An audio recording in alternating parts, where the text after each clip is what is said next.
Myths are not dead explanations. They show up in our dreams. This is number 12 in our series on decoding your dreams, and I want to give you an example. So up until now, I've been working with the usual idea in dream work that the different parts of a dream are different parts of ourselves or our lives. We're going to widen that now, because while that's often true, it's not always true. So myth is a great example. Myths are wisdom stories. Myths are pieces of collective psychology.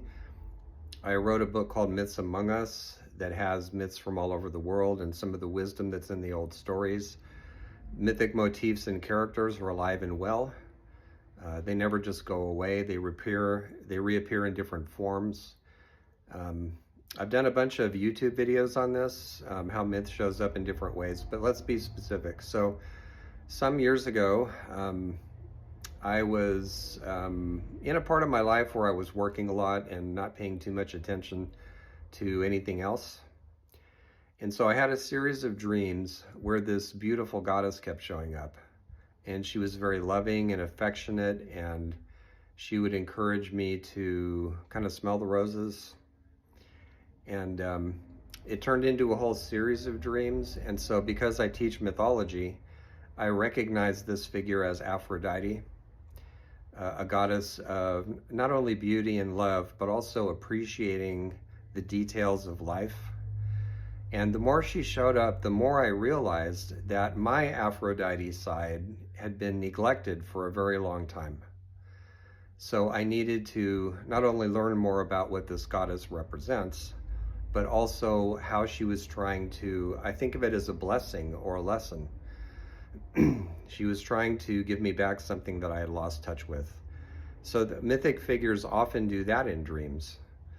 I dreamed a whole series of dreams about Zeus at a time when I was not stepping fully into my own authority and really showing up in the world in the way that I needed to. So sometimes when mythic figures show up, they bring sides of you that you need to develop.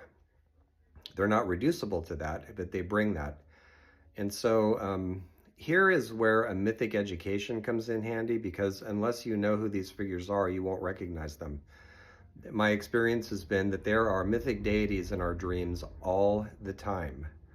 But in cultures where there's no real education about myth, we don't know that. So one of the best things you could do for your dream life is to start getting educated about world mythology. And starting with the realization that in cultures outside the West or global North, they refer to these as big stories, traditional stories. They don't call them myths oftentimes, because there's this implication about the word myth that it's somehow a lie or untrue or superstitious. But these figures are alive and well, and they show up in our dreams all the time, and they have gifts for us. So the more you realize that, the better off you are. So when you have a mysterious, powerful figure in a dream and you're not sure who they are, it can be helpful to amplify your knowledge of that figure by reading some stories about who they might be and paying attention to the myth stories and tales and tellings that come into your life spontaneously at the same time.